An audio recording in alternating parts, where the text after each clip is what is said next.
പ്രശ്നങ്ങൾ പറഞ്ഞാൽ യൂട്യൂബ് ചാനലിലേക്ക് മാന്യ പ്രേക്ഷകർക്ക് സ്വാഗതം.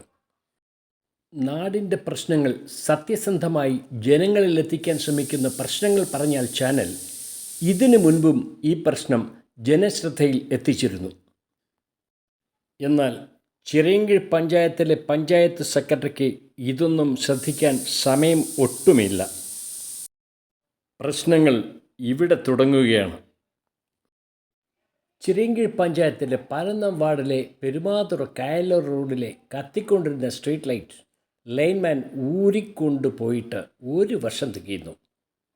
പഞ്ചായത്ത് സെക്രട്ടറിക്ക് ഇതൊന്നും ശ്രദ്ധിക്കാനുള്ള സമയമില്ല. രാത്രികാലങ്ങളിൽ വിഷസർപ്പങ്ങളുള്ള ഈ സ്ഥലത്ത് കൂടി യാത്ര ചെയ്യാൻ ജനങ്ങൾ ബുദ്ധിമുട്ടുന്നു. ജനങ്ങളുടെ നികുതിപ്പണം പിരിച്ചെടുക്കാൻ മാത്രമേ ഇവർക്ക് താൽപ്പര്യമുള്ളൂ. നിയമപരമായി ഉന്നത അധികാരികളിൽ എത്തിച്ച് പഞ്ചായത്ത് സെക്രട്ടറിക്കെതിരായി നിയമ നടപടി സ്വീകരിക്കേണ്ട അവസ്ഥയിലാണ് ഈ ഗ്രാമത്തിൻ്റെ സ്ഥിതി.